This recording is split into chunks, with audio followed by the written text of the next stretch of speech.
బెంగాల్లో మామూలుగా వైలెన్స్ అనేది సర్వసాధారణం. సిఆర్పిఎఫ్, సిఐఎస్ఎఫ్, సశస్త్ర సీమ బల్ వీళ్ళందరూ వచ్చారు. ఎందుకు ఇంత ఫోర్సెస్ దింపారు అంటే టేప్ పెట్టేశారు, నొక్కడానికి ఏమీ లేకుండా. సాధారణం అండి బెంగాల్లో ఇవి. నిజంగా కేంద్ర బలగాలను అక్కడ తేవడానికి కారణం ఏంటంటే అక్కడ పోలీసుల మీద ఎలక్షన్ కమిషన్ కి నమ్మకం లేకపోవడం. నాకు సంబంధించినంత వరకు నేనే కోర్టు, నేనే జడ్జ్, నేనే జైలర్. అలాగా బెంగాల్లో టీఎంసీ క్లబ్ కల్చర్ ప్రతిదీ నిర్ణయిస్తుంది, పోలీసులు కాదు. ఇప్పుడు మీరు ఏమన్నా గాలి మారుతుంది అనుకుంటున్నారేమో, నేను గనక వచ్చినట్టయితే మీ అంతు చూస్తాను. డైరెక్ట్ ఇదే స్టేట్మెంట్ ఎవడో బెంగాలీ భాషలో ఇచ్చారు. আমরা আছি বলে না, আপনারা সবাই ভালো আছেন. So it is not BJP that is doing all the illegal things. It is TMC that is doing the illegal things and EC is trying to rectify that. భారతదేశ భవిష్యత్తు బెంగాల్ నిర్ణయిస్తుంది. దురందర్లో ఉన్నట్టు పాకిస్తాన్ కా ముస్తక్బిల్ హిందుస్థాన్ తయ కరే గానీ భారత్ కా ముస్తక్బిల్ బెంగాల్ తయ కరేగా.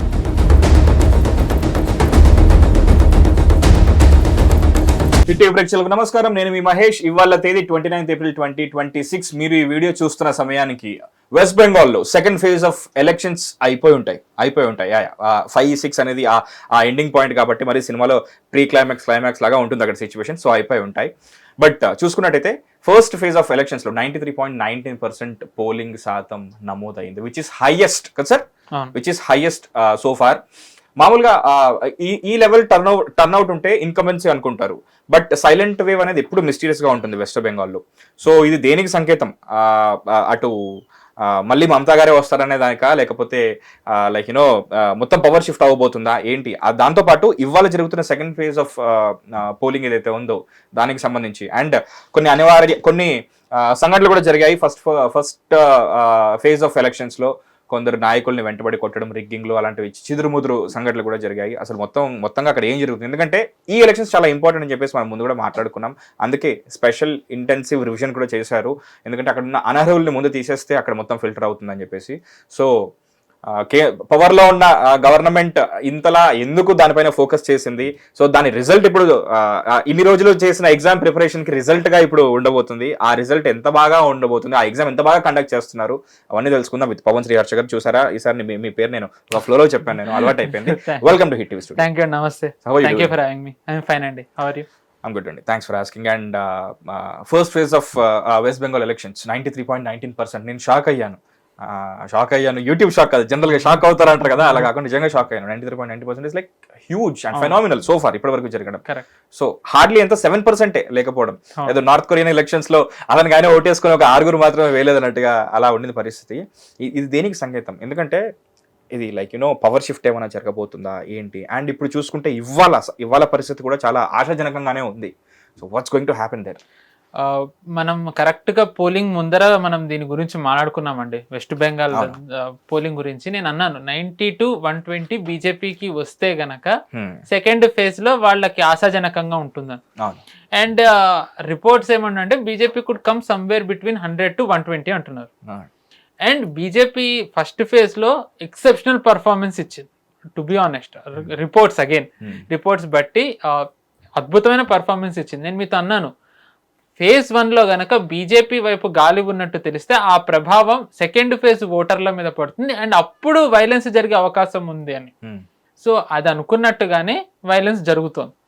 సో దీనికి రకరకాల కారణాలు ఉన్నాయి. ఎందుకు అంటే బెంగాల్లో మామూలుగా వైలెన్స్ అనేది సర్వసాధారణం, జనాలని భయపెట్టడం. ఎందుకంటే జనాలు బయటికి వచ్చి బెంగాల్లో ఓటు చాలా చోట్ల వేయరండి. బెంగాల్లో చాపా ఓటింగ్ అంటారు, బెంగాల్లో చాలా ఫేమస్ చాపా ఓటింగ్ అని. ముద్ర. ఎస్, చాపా ఓటింగ్ ఏంటి అంటే డెడ్ ఓటర్స్, షిఫ్ట్ అయిపోయిన వాళ్ళది వేసుకోవడం, డబల్ ఎంట్రీస్ ఓటింగ్, ఇదంతా కూడా కమ్యూనిస్టులు చేస్తూ వచ్చారు. దాని తర్వాత టీఎంసీ చేస్తూ వచ్చారు. ఎందుకండి వాడుక భాష రిగ్గింగ్ అని చెప్పొచ్చు కదా, బాగుంటుంది. కానీ బెంగాలీస్ చాపా ఓటింగ్ అంటారు. సో ఇదే ఇప్పుడు ఎస్ఐఆర్ ద్వారా ఇది కట్ అయింది. సో ఇంత కట్ అయింది సరే, కానీ జనాలు బయటికి రావాలి కదా. మామూలుగా బెంగాల్లో ఇంకొక 2 వర్డ్స్ ఉన్నాయి, అంటే బయట ఇక్కడ వాడుక భాషలు ఏమన్నా ఉన్నాయేమో తెలియదు, కానీ బెంగాల్లో సోర్స్ బూతింగ్, పోల్ బూతింగ్ అని అంటారు. Okay, source booting and poll booting. Yes, source booting అంటే ఏంటి అంటే ఇంటి నుంచి బయటకు రానివ్వరు, నో వే, వాళ్ళ ఇంటి నుంచి బయటకు రాకూడదు. పోల్ అంటే ఏంటంటే పోల్ దగ్గర వాళ్ళ election office, I mean polling station బయట ఉంటారు, వాళ్ళు రేపో పోలింగ్ స్టేషన్ లోపల ఉండి ఓటుది వాళ్ళు ఐదర్ వేయనివ్వరు, లేకపోతే బెదిరించి టీఎంసీ చేత వేయించుకుంటారు, టీఎంసీకే. ఓకే, సో ఈసారి దానికో ప్రత్యామ్నాయం అంటే ఇలా జరగకుండా ఉండాలని ఈసారి కేంద్ర బలగాలు సిఆర్పిఎఫ్, సిఐఎస్ఎఫ్, సశస్త్ర సీమబలు వీళ్ళందరూ వచ్చారు. ఎందుకు ఇంత ఫోర్సెస్ దింపారు అంటే మీకు ఎందుకు దింపారు అనే దానికంటే కూడా ముందర అసలు ఈ ఫోర్సెస్ ఎంత మందిని దింపారో తెలిస్తే బెంగాల్ ని అందరూ ఎంత సీరియస్ గా తీసుకున్నారో తెలుస్తుంది. ఓటేయడానికి వెళ్తున్నారా, కాదు యుద్ధానికి వెళ్తున్నా అంటే లేదు ఓటేయడానికి వెళ్తున్నాం అన్నట్టుగా. అది 1971 మీకు ఉదాహరణ చెప్పాను. కానీ ఇప్పటి ప్రభుత్వంతో ఒక ఉదాహరణ చెప్తాను. ఆర్టికల్ 370 తీసేసింది మనందరికీ తెలిసిందే. ఆర్టికల్ 370 తీసిన తర్వాత గొడవలు అవ్వకుండా ఉండడానికి అక్కడ కేంద్ర బలగాల్ని చాలా మందిని అక్కడ డిప్లాయ్ చేయడం కూడా మనం చూసాం. సిఆర్పిఎఫ్ ని కానివ్వండి, సిఐఎస్ఎఫ్ ని కానివ్వండి, ఇలాగే ఎస్ఎస్బి, ఆల్రెడీ అక్కడ బిఎస్ఎఫ్ ఉంది, ఆర్మీ ఉంది, ఇలా అన్ని ఉన్నాయి. అక్కడ ఎన్ని కేంద్ర బలగాలు అయితే ఉన్నాయో దానికంటే ఎక్కువ కేంద్ర బలగాలు ఈ మూమెంట్ వెస్ట్ బెంగాల్లో ఉన్నాయి. కశ్మీర్ కంటే ఎక్కువ కేంద్ర బలగాలు ఈ మూమెంట్ వెస్ట్ బెంగాల్లో ఉన్నాయి. అంటే బెంగాల్ ఎన్నికల్ని ఎలాంటి వాతావరణంలో ఎన్నికలు నడుస్తాయి, ఈసారి ఎలాంటి వాతావరణం నడిపించాలని చూస్తున్నారు అనేది మనకు తెలుస్తుంది. ఇది ఎలాంటి మలుపు కారణం అవుతుంది మీరు అనుకుంటారు? ఎందుకంటే గవర్నమెంట్లో ఉన్న అంటే అధికారంలో ఉన్న టీఎంసీ మీరే అన్నారు సర్వసాధారణం అక్కడ రిగ్గింగ్ కానీ ఏమేస్తారులే మేము వేసేసుకుంటామని చెప్పేసి 1-4 వేసినట్టు, అంటే నిజంగా వేసావా అని చెప్పేసి డౌట్ ఉంటే 1-4 వేసావని చెప్పుకునే విధంగా ఉండాలని చెప్తున్నారు. సారీ టు ఇంటరప్ట్ అండి, ఒక చిన్న ఉదాహరణ. మీరు నిజంగా వేసావా అని వాళ్ళు నిజంగా వెతుకుతారు. దానికి ఒక ఉదాహరణ ఏంటి అంటే మనం down the line diamond harbour గురించి మాట్లాడుకుందాం. బట్ ఇప్పుడు చిన్నగా డైమండ్ హార్బర్ లో ఫాల్తా అనే ఒక నియోజకవర్గం ఉంది. Last year in the sense last assembly elections అప్పుడు అక్కడ బీజేపీది ఎక్కడైతే ఓటు వేసేది ప్లేస్ ఉంటుందో సెలెక్ట్ చేసేది అక్కడ వ్యాసిలిన్ వేశారు. వ్యాసిలిన్ ఓకే. ఎందుకు వేశారంటే మామూలుగా ఒక ఓటర్ లోపలికి వెళ్తాడు, అతను ఓటు వేసి వెళ్ళిన తర్వాత వీళ్ళు టీఎంసీ అభ్యర్థులు ఇన్ ది సెన్స్ కార్యకర్తలు వెళ్ళేవాళ్ళు. ఒకవేళ గనక వ్యాసిలిన్ మీద నొక్కినట్టయితే వాళ్ళు ఎవరికి వేసినట్టు? బీజేపీకి వేసినట్టు. అంటే వాడు బీజేపీకి వేశాడు కాబట్టి వాడిని ఏమన్నా చెయ్యండి. ఈ వాజిలిన్ అనేది ఎక్కడ వేస్తారు? ఈవీఎం మెషిన్ పైన. ఈవీఎం మెషిన్ పైన మనం ఒక పూతలాగా పూస్తారు. ఎస్, పూస్తారు. అంటే ఏంటి అది లైక్ విజిబుల్ లేకపోతే విజిబుల్ పూతలాగా పూస్తారు అన్నమాట. సో ఇప్పుడు నేను ఓటర్ని కొంచెం చదువుకున్నవాడిని, అరే ఇలాంటిది ఒకటి జరుగుతుంది లోకల్లో ఏం జరుగుతుందో మనకు తెలుసు, సో ఇది నాకు ఇలాంటిది జరుగుతుంది, ఇప్పుడు ఈ వాజిలిన్ పైన వేస్తే పైకి వెళ్తే కొంచెం కనపడుతున్న అన్న కాన్షియస్నెస్ నాకు ఉంటుంది, అయినా కానీ వేస్తానా? వేసి బయటికి వెళ్తే మళ్ళీ ఇప్పుడు నేను బతుకుతానా? సో అందుకని ఆ తర్వాత ఏం జరుగుతుంది? చాప. ఓకే, అయితే చాప లేకపోతే టీఎంసీ. సో ఇప్పుడు ఎవరికి వేస్తారు? ఇప్పుడు ఒక ఓటు పడింది కాబట్టి దానికి ధీటుగా కంపల్సరీ లైక్ 2 వేయాలి అక్కడ, లైక్ వీళ్ళు వేస్తారు ఇంకన్నా వేయొచ్చు. ఎగ్జాక్ట్లీ, అది కవర్. ఓ ఇలాంటిది జరుగుతుంది. ఇలాంటిది ఇప్పుడు కూడా జరిగింది. ఇప్పుడు మనం ఫేజ్ 2 లో కూడా కాకపోతే వ్యాసలిన్ వేయలేదు, సింపుల్ గా ఈసారి సెలో టేప్ పెట్టేశారు, టేప్ పెట్టేశారు నొక్కడానికి ఏమీ లేకుండా. 2024 లో కూడా ఇలాగే పెట్టారు టేప్. అంటే ఇప్పుడు లైక్ ఇప్పుడు టాయిలెట్స్ లో this is not for use అని చెప్పేసి ఒక పెట్టేస్తారు కదా, సో అలా ఇప్పుడు సెన్సార్ కట్టంగా పెట్టినట్టు బీజేపీ ఏదైతే అక్కడ అభ్యర్థులు ఉన్నారో వాళ్ళకి పెట్టారు, ఆ కంటెస్టెంట్స్ కి వేసే ఓట్లు వేయకుండా టేప్ పెట్టారు. ఇలాంటి జరుగుతుందా? సాధారణం అండి బెంగాల్లో ఇవి. నేను మీకు చాలా చిన్న ఉదాహరణ చెప్పాను. ఇంకా మీరు బెంగాల్ ఎన్నికలు అంటే ఎందుకు ఇంత మందిని డిప్లాయ్ చేశారో మీకు తెలియాలి అంటే గనక, బెంగాల్లో ఇప్పుడు చాలా మంది అడుగుతారు ఇంత కేంద్ర బలగాలు ఎందుకు, యుద్ధానికి వెళ్తున్నారా, మీరు ఏమన్నా అక్కడ ప్రెసిడెంట్ రూల్ పెడుతున్నారా, మీరు భయభ్రాంతులకు గురి చేస్తున్నారు ఓటర్లను ఇలా పెట్టి, మీరు మ్యానిపులేట్ చేస్తున్నారు, మీరు ఇన్ఫ్లుయెన్స్ చేస్తున్నారు అని అంటున్నారు కదా. నిజంగా కేంద్ర బలగాలను అక్కడ తేవడానికి కారణం ఏంటంటే అక్కడ పోలీసుల మీద ఎలక్షన్ కమిషన్ కి నమ్మకం లేకపోవడం. దీనికి మీకు 2 ఉదాహరణలు చెప్తా. ఒక ఉదాహరణ, ఒక ఎగ్జాంపుల్ ఏంటి అంటే అక్కడ మామూలుగా ఒక పోలీస్ స్టేషన్ ఉన్నప్పుడు గొడవ జరిగితే పోలీస్ స్టేషన్కి వెళ్తారు 2 వర్గాలు. పోలీస్ స్టేషన్కి వెళ్ళినప్పుడు సాధారణంగా ఏం చేస్తారు, పోలీసులు ఆ 2 వర్గాలది విని ఎవరి వైపు న్యాయం ఉందో వాళ్ళకి చెప్తారు, ఎక్కడనే సాధారణ జరగాలి కూడా. కానీ బెంగాల్లో దీనికి భిన్నంగా అవుతుంది. అయితే వాళ్ళు అక్కడ లోకల్ టీఎంసీ ఎమ్మెల్యేకి ఫోన్ చేస్తారు, లేదంటే డైరెక్ట్ టీఎంసీ ఆఫీస్కి వెళ్ళిపోమని చెప్తారు. అక్కడ క్యారమ్ బోర్డ్ కల్చర్ అని ఒకటి ఉంటుంది. క్యారమ్ బోర్డ్ ఆడుకునే వాళ్ళు, క్లబ్ కల్చర్ అని బెంగాల్లో చాలా ఫేమస్. మన ప్రేక్షకులు కొడితే తెలుస్తుంది క్లబ్ కల్చర్ అని. అంటే క్యారమ్ బోర్డ్ ఆడుకునే వాళ్ళు, చెస్. ఇంకా నేను వాడకూడదు. బెంగాల్ కాబట్టి కొంచెం ఇంటెలెక్చువల్ గేమ్స్ ఆడుతుంటారు అనమాట. అంటే నేను ఉదాహరణ చెప్పా, చెస్ ఆడరు, ఇది ఇంటెలెక్చువల్ గేమే. ఇది అంటే మరి వాడచ్చా వాడకూడదు నాకు యూట్యూబ్ లో తెలియదు, అందుకని నేను చెప్పట్లేదు. బట్ అది క్యారమ్ బోర్డ్ ఇవి ఆడతారు. వాళ్ళ దగ్గరికి వెళ్తే వాళ్ళు నిర్ణయిస్తారు ఆ రెండు వర్గాల్లో ఎవరి వైపు న్యాయం ఉందని నిర్ణయించి వాళ్ళు డబ్బు తీసుకుంటారు. కట్ మనీ అంటారు దాన్ని. సో ఇది బెంగాల్ వ్యవస్థ. అడ్మినిస్ట్రేషన్ ఇలా నడుస్తుంది. ఒక సినిమాలో ఫేమస్ డైలాగ్, నాకు సంబంధించినంత వరకు నేనే కోర్టు, నేనే జడ్జి, నేనే చేయలేను. అలాగా బెంగాల్లో టీఎంసీ క్లబ్ కల్చర్ ప్రతిదీ నిర్ణయిస్తుంది, పోలీసులు కాదు. సో ఇప్పుడు అలాంటి పోలీసుల్ని నమ్మి జనాలు బయటకు వచ్చి ఎలా ఓటేస్తారు? వేయలేరు కదా. సో అక్కడ పోలీసులు కూడా క్రైమ్ రేట్ ని చూస్తే అసలు కేసులే లేవు, అసలు యూనో క్రైమ్ రేట్ అనేది చాలా తక్కువ ఉందన్నట్టుగా. వాళ్ళ దగ్గర కేసు వచ్చి దాన్ని వెరిఫై చేసి దాన్ని కోర్టు వరకు తీసుకెళ్తే అందులో ఏమంటారు తర్వాత ఇంకా న్యాయం ఉంది లేదు అనేది తర్వాత కోర్టు వరకు వాళ్ళు డిసైడ్ చేస్తారు. క్రైమ్ రేట్ అనేది దానివల్ల అనలైజ్ చేస్తారు. సో పోలీస్ స్టేషన్ వరకే అసలు కేసు వెళ్ళకపోతే సో అక్కడ క్రైమ్ రేట్ అనేది ఇంకా మీకు ఎలా మెజర్ చేస్తారు? చేయడానికి ఏముండదు. లేదు, వేసినా సరే బీజేపీ వాళ్ళని అరెస్టులు చేయడము, వేరే వేరే తగాదాలు అవన్నీ చేస్తారు. సో ఇది బెంగాల్ పోలీసుల పరిస్థితి. అందుకనే కేంద్ర బలగాలను తెచ్చారు. అందుకే కేంద్ర బలగాలు పోలీసులు ఎక్కడా కూడా ఎలక్షన్ పోలింగ్ స్టేషన్ కి దరిదాపుల్లో పోలీసులు ఉండకూడదు అనడానికి కారణం ఇది. సో పోలీసులు అక్కడ అలా వ్యవహరిస్తారని.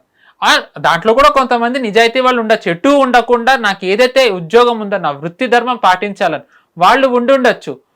వాళ్ళని బెదిరించడానికే మమతా బెనర్జీ మొన్న క్యాంపెయినింగ్ లాస్ట్ డే చేసిన వ్యాఖ్య ఏంటి అంటే, ఇప్పుడు మీరు ఏమన్నా గాలి మారుతుంది అనుకుంటున్నారేమో, నేను గనక వచ్చినట్టయితే మీ అంతు చూస్తాను. డైరెక్ట్ ఇదే స్టేట్మెంట్ ఎవడో బెంగాలీ భాషలో ఇచ్చారు పోలీసుల్ని బెదిరించడానికి. సో అంటే బెంగాల్ ఎలాంటి పరిస్థితిలో ఉందో మనం దీన్ని బట్టి మీకు చిన్న ఉదాహరణ ఇచ్చాను. అండ్ బెంగాల్ ఇప్పుడు మీకు ఒక వాస్తవం చెప్తాను, ఇది ఉదాహరణ అంటే ఒక ఎగ్జాంపుల్. ఇప్పుడు జరిగిన ఘటన చెప్తాను. ఫార్మర్ కలకత్తా కమిషనర్ రాజేష్ సింగ్ రాజేందర్ సింగ్ అనే ఆయన జగడ్తలా అనే ఒక అసెంబ్లీ కాన్స్టిట్యున్సీ నుంచి ఆయన బీజేపీ తరఫున అభ్యర్థిగా పోటీ చేస్తున్నారు. ఆయన మీద టీఎంసీ కార్యకర్తలు దాడి చేశారు, ఆయన మీద బీజేపీ కార్యకర్తల మీద. అవును, ఫేజ్ 1 ఆఫ్ ఎలక్షన్స్ అయినప్పుడు చూసాం. తర్వాత ఇది ఫేజ్ 2, ఫేజ్ 1 కాదు, ఫేజ్ 2 లో ఇప్పుడు నిలబడ్డారు. ఆయనది ఇప్పుడు నడుస్తోంది. ఎలక్షన్ ముందే జరిగింది if I'm not wrong. So ఆయన పోలీస్ స్టేషన్కి వెళ్ళారు కంప్లైంట్ ఇవ్వడానికి. ఫార్మర్ పోలీస్ కమిషనర్ ఇప్పుడు నేను చెప్తుంది, ఆయన కంప్లైంట్ ని పోలీసులు తీసుకోలేదు. తీసుకోకుండా ఆయన ప్రత్యర్థి అంటే టీఎంసీ అభ్యర్థికి ఫోన్ చేశారు. ఫోన్ చేస్తే వాళ్ళు వచ్చారు, వాళ్ళు పోలీసులు కలిపి ఈయన ఎవరైతే బీజేపీ కార్యకర్తలు ఉంటారో వాళ్ళని, ఈయనతో పాటు ఉన్న ఈయన కూతుర్ని కొట్టారు. ఈయనది రికార్డింగ్ చేశారు, ప్రూఫ్ ఉంది. Former Calcutta police commissioner as BJP candidate అని కొడితే జగడ్తలా ఆయన పేరు వస్తుంది, నొక్కితే గనక మనకు వస్తాయి. ఇవి వీడియోస్ ఉన్నాయి ఇవన్నీ. సో ఇది టీఎంసీ పెట్టిన భయం పోలీసుల్లోనే ఇంత ఉందండి. ప్రజల్లో భయం ఎలా ఉంటుంది? మీకు ఆల్రెడీ ఇప్పుడు ఒక ఉదాహరణ చెప్పాను, డైమండ్ హార్బర్ది. సో దీన్ని కంట్రోల్ చేయాలని సెంట్రల్ ఫోర్సెస్ ని దింపారు. బట్ సెంట్రల్ ఫోర్సెస్ కేవలం నియంత్రణ మాత్రమే చేయగలరు. వాళ్ళు ఆల్రెడీ ఇప్పుడు ఏమంటారు, నిలువరిస్తారు.